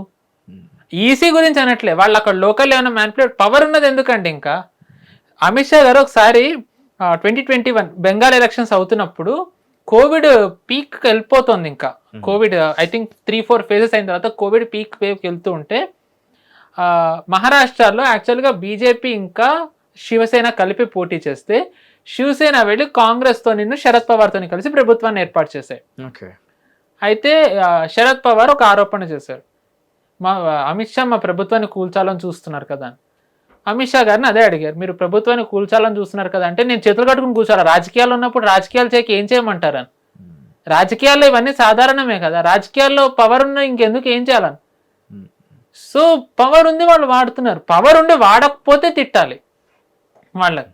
సో వాళ్ళు అన్కాన్స్టిట్యూషనల్ వెళ్తే కోర్టు ఖచ్చితంగా అంటుంది, కోర్టు ఖచ్చితంగా మొట్టికాయలు వేస్తుంది. కానీ ఇప్పటివరకు ఈసీకి కోర్టు ఎక్కడ మొట్టికాయలు వేయలేదు. అండ్ వీళ్ళు కూడా నిజంగా కాసేపు వీళ్ళే అధికారాన్ని దుర్వినియోగం చేశారనుకుంటే వీళ్ళ తలలు పగలవు కదా. ఎందుకంటే వీళ్ళ తలలు పగిలితే ఓటర్కి భయం వేస్తుంది, అరే వీడే కాపాడుకోలేకపోతే కాపాడతాడు. సో వీళ్ళ తలలు వీళ్ళే పగలు కొట్టించుకుని వీళ్ళు ఆ నరేటివ్ అంతా నడపరు కదండి. సో ఈసీ ఇండిపెండెంట్ గా ఏదైతే చేయాలో ఈసీ అది చేస్తుంది, బీజేపీ ఏదైతే చేయాలో అది చేస్తుంది. అండ్ సెంట్రల్ ఫోర్సెస్ ఓ రకంగా చెప్పాలంటే అమిత్ షా గారు ఈసీ అండర్లో ఉన్నాయి, అమిత్ షా గారు అండర్లో ఉన్నాయంటే ఎన్నికలు అయ్యేటప్పుడు ఎలక్షన్ కమిషన్ ఏం చెప్తే అది చేయాలి అందరూ. సో వాళ్ళు అదే చేస్తున్నారు, గ్రౌండ్ ఫోర్సెస్ అన్ని. ఈసీ పెట్టింది అజయ్ పాల్ శర్మని, టీఎంసీనే గనక వెస్ట్ బెంగాల్లోని పోలీసులే గనక నిజాయితీగా ఉండి ఉన్నట్టయితే ఈ పని చేయరు కదా. సరే కాసేపు బీజేపీనే చేసింది అనుకుందాం, ఈసీని కూడా బీజేపీనే కంట్రోల్ చేస్తాం, జ్ఞానేష్ కుమార్ కాదు అమిత్ షా గారే కూర్చున్నారు. కేరళ వద్దా వాళ్ళకి? కేరళలో వాళ్ళు లేరు కదా, కేరళలో ఏమన్నా జరుగుతున్నాయా ఇలాంటివి? తమిళనాడులో మీకు లాస్ట్ టైం చెప్పాను, వెస్ట్ బెంగాల్ కంటే ఎక్కువ ఓట్లు తమిళనాడులో తీశారు. తమిళనాడులో ఏమి ఇంతమందిని దింపలేదే కాన్వాయ్లు ఇన్ని. తమిళనాడు కూడా బీజేపీ ప్రతి రాష్ట్రం గెలవాలనే చూస్తుంది కదా, కేరళలో పంపలేదు, తమిళనాడులో పంపలేదు, వెస్ట్ బెంగాల్లోనే పంపారంటే ఆ రాష్ట్రంలో కదా సమస్య ఉన్నట్టు, ఆ రాష్ట్రంలో ప్రభుత్వంతో కదా సమస్య. ప్రతిపక్షం కాబట్టే చేస్తున్నారు కదంటే కమ్యూనిస్టులు ఉన్నారు కేరళలో, కమ్యూనిస్టులు ఉన్నారు, మరి వాళ్ళని ఏమీ అనలేదే. వాళ్ళు ఎస్ఐఆర్ విషయంలో ఏమీ అనలేదు. 1 కోటి ఓట్లు తీసేసిన స్టాలిన్ సర్కార్ కూడా ఏమనలేదు. సో అంటే ఇప్పుడు మీరు న్యూట్రల్ గా అన్నారు కాబట్టి సో మీరు అలా అడిగారు కాబట్టి నేను అన్ని రాష్ట్రాలతో ఎగ్జాంపుల్ చెప్తున్నా. బియాండ్ బెంగాల్ వెళ్ళడానికి కారణం ఏంటి అంటే ఒక నరేటివ్ ఏదైతే వీళ్ళు సెంటర్ నడుపుతోంది, మోదీ షా గారే అన్ని నడుపుతారంటే ఉదాహరణ ఉంది కదా. బెంగాల్లోనే ఎందుకు చేయాలో మీకు బెంగాల్ కల్చర్ చెప్పాను, క్లబ్ కల్చర్, బెంగాల్ ఉదాహరణలు చెప్పాను. ఈ ఉదాహరణలు అన్ని కొట్టండి, ఇవన్నీ మనకి కేరళలో కనిపించాయా? కేరళలో పోనీ బీజేపీ ఏమైనా ఇలాంటి కేరళలో పోలింగ్ అయిపోయింది, బీజేపీ ఏమైనా ఆరోపణలు చేసిందా? సరే కేరళలో బీజేపీ రాదు, వాళ్ళకి తెలుసది, ఓటు పర్సంటేజ్ పెరగచ్చు కానీ వాళ్ళు రారు. తమిళనాడులో ఆశ ఉందిగా, వాళ్ళు వస్తారని ఒక ఆశ ఉంది. తమిళనాడులో ఏమైనా ఆరోపణలు చేయడం చూసామా? తమిళనాడులో ఎందుకు చేయలేదు ఆరోపణలు? బెంగాల్లోనే ఎందుకు చేయాల్సి వస్తుంది? ఎందుకంటే బెంగాల్లో వీళ్ళు ఆ వైలెన్స్ని వీళ్ళు ఒక రకంగా కల్చర్గా మార్చారు. సిగ్గుచేట అది చెప్పాలంటే, వైలెన్స్ కల్చర్గా మార్చారని చెప్పుకుని సర్వసాధారణం అది అవ్వడం అంటే ఏమనాలి ఇంకా? So it is not BJP that is doing all the illegal things, it is TMC that is doing the illegal things and EC is trying to rectify that. EC ఇప్పుడు ఏమీ ఎవరిని బెదిరించట్లే, జనాలు స్వతంత్రంగా వాళ్ళకి ఎవరికైతే ఇష్టమో వాళ్ళకి ఓట్ వేయడానికి ఈసీ పగడ్బందీగా బందోబస్తు ఏర్పాటు చేసింది. ఎందుకంటే టీఎంసీ అక్కడ ఉన్న పోలీసులు టీఎంసీ ఏజెంట్లుగా వ్యవహరిస్తున్నారు కాబట్టి. అండ్ ఉదాహరణ చెప్పాను మీకు, మళ్ళీ నేను ఏదో బీజేపీ ఏజెంట్ అంటారు కాబట్టి నేను మీకు ఉదాహరణ చెప్పాను. ఆ వీడియో సరే ఆర్టికల్స్ రాయొచ్చు కదా అనుకుంటే దానికే మీకు, అందుకే నేను మీకు జగడ్తలాది ఉదాహరణ చెప్పాను. మీకు ఆ వీడియో ఫుటేజ్ ఉంది, ఆ వీడియో ఫుటేజ్ ఏఐ కాదండి, ఏఐ మ్యానిపులేటెడ్ లేదు, ఎడిటింగ్ కాదు, ఏఐ జనరేటెడ్ కాదు, అది రియల్ వీడియో. అంటే బెంగాల్ని శాంతిపూర్వకంగా చేయడానికి నిజానికి ఇంత ఆర్టికల్ 370 తీసిన తర్వాత కాశ్మీర్లో ఉన్న దానికంటే ఎక్కువ కేంద్ర బలగాలు ఉన్నాయి. So it is not BJP that is doing all the illegal things, it is TMC that did the illegal things. నేను డిడ్ అని ఎందుకంటే నాకు ఎక్కడో చిన్న ఆశ ఉంది. నేను ఎంత ఎనలిస్ట్ అయినా నేను ఫస్ట్ దేశ హితం కోరుకుంటా, ఎవరైనా అంతే కదా సార్, ఎవరైనా. సో దేశం బాగుండాలంటే ఒక సినిమాలు అంటారు, వాడిని తీసుకురా ఊరు భద్రంగా ఉన్నట్టే. నన్ను భారతదేశం భద్రంగా ఉండాలంటే బెంగాల్లో ప్రభుత్వం మారాలి. భారతదేశ భవిష్యత్తు బెంగాల్ నిర్ణయిస్తుంది. దురందర్లో ఉన్నట్టు పాకిస్తాన్ కా ముస్తక్బిల్ హిందుస్థాన్ తయ కరే గానీ భారత్ కా ముస్తక్బిల్ బెంగాల్ తయ కరేగా. సో అందుకే బెంగాల్ అంత ఇంపార్టెంట్ అని అంటుంది. సో చూద్దాం ఈ ఫేజ్ 2 ఎలక్షన్స్ లో పోలింగ్ ఎంత నమోదు అవుతుందో. మళ్ళీ రికార్డు స్థాయిలో ఫేజ్ 1 నే బీట్ చేసి ఇంకెక్కువ నమోదు అవుతుందా? అదే కనుక జరిగితే మీరు అన్నట్టుగా షిఫ్ట్ జరిగే దిశగానే, గవర్నమెంట్ మారే దిశగానే ఆశాజనకంగా రిజల్ట్స్ ఉంటాయేమో నాకు అనిపిస్తుంది. అండ్ ఈ వీడియో అనాలిసిస్లో రెఫరెన్స్కి చెప్పిన ఆ పేర్లన్నీ మీరు ఒకసారి గూగుల్లో మీరు సర్చ్ చేసి అండ్ ఆ వీడియో రెఫరెన్సెస్ ఒకసారి చూడండి, మీకు ఇంకా బెటర్ ఐడియా వస్తుంది. ఎందుకంటే ఈ డిస్కషన్ అనేది మీకు ఒక క్లియర్ అనాలిసిస్ కోసమే చెప్పాము. సో మీకు ఇంకా పరిస్థితులు నేషనల్ లెవెల్లో పాలిటిక్స్ ఏం జరుగుతుంది, ఎందుకు జరుగుతుంది, ఈ క్యాంపెయిన్ వెనకాల ఉన్న ఉద్దేశం ఏంటి, అండ్ అంతగా చేసిన ఆ క్యాంపెయిన్ తీరా ఎగ్జామ్ టైంకి వచ్చేసరికి వాళ్ళు ఎంతలా పర్ఫామ్ చేశారు. ఎందుకంటే క్లాస్ రూమ్లో ప్రతి ఒక్కటి చేస్తాడు, బట్ ఎగ్జామ్లో రాసినవాడే టాపర్ అవుతాడు అన్నట్టుగా. సో ఎవరు ఆ టాపర్స్ అవ్వబోతున్నారు ఏంటో కాసేపట్లో ఎగ్జిట్ పోల్స్ కూడా తెలుస్తాయి. బట్ మీకు దానిపైన ఏం నమ్మకం లేదంటున్నారు కాబట్టి విల్ వెయిట్. అండ్ ఈ చారిత్రాత్మక మార్పుని మనం కళ్ళతో చూడబోతున్నాం చాలా కొద్ది రోజుల్లోనే. అంతవరకు స్టేట్ యూన్ to hit TV. This is Mahesh and thank you so much Pawan Sriharsha గారు. థ్యాంక్ యూ అండి. హిట్ టీవీ యాప్, ఇందులో short news, live news, entertainment shows, movies, digital magazines తో పాటు మీ జిల్లా వార్తలను కూడా ఫ్రీగా చూడొచ్చు. ఇంకెందుకు ఆలస్యం, వెంటనే హిట్ టీవీ యాప్ ని డౌన్లోడ్ చేసుకుని ఫ్రీగా ఎంటర్టైన్మెంట్ పొందండి. Hit TV app. Hit TV app. Please download Hit TV app. Hit TV app ని ఫ్రీగా డౌన్లోడ్ చేసుకొని ఎంజాయ్ చేయండి. మీకు నచ్చిన ఎంటర్టైన్మెంట్ కోసం హిట్ టీవీ యాప్ ని ఫ్రీగా డౌన్లోడ్ చేసుకుని ఎంజాయ్ చేయండి. హిట్ టీవీ యాప్ ని డౌన్లోడ్ చేసుకుని ఆస్వాదించండి, ఆశీర్వదించండి. ఇంతమంది సెలబ్రిటీలు హిట్ టీవీ యాప్ ని డౌన్లోడ్ చేసుకోండి అని చెప్తున్నారంటే ఎంత మంచి యాప్ ఆలోచించండి. అమెరికా అమెరికా అమెరికా అమెరికాలో చదవాలనుకునే వాళ్ళకి విశ్వసనీయమైన పేరు మన శౌర్య కన్సల్టెన్సీ. UK లో 1 year masters, UK లో 1 year masters, 2 years work permit up to 5 years visa. Contact Saurya Consultancy. Contact 89851 89851.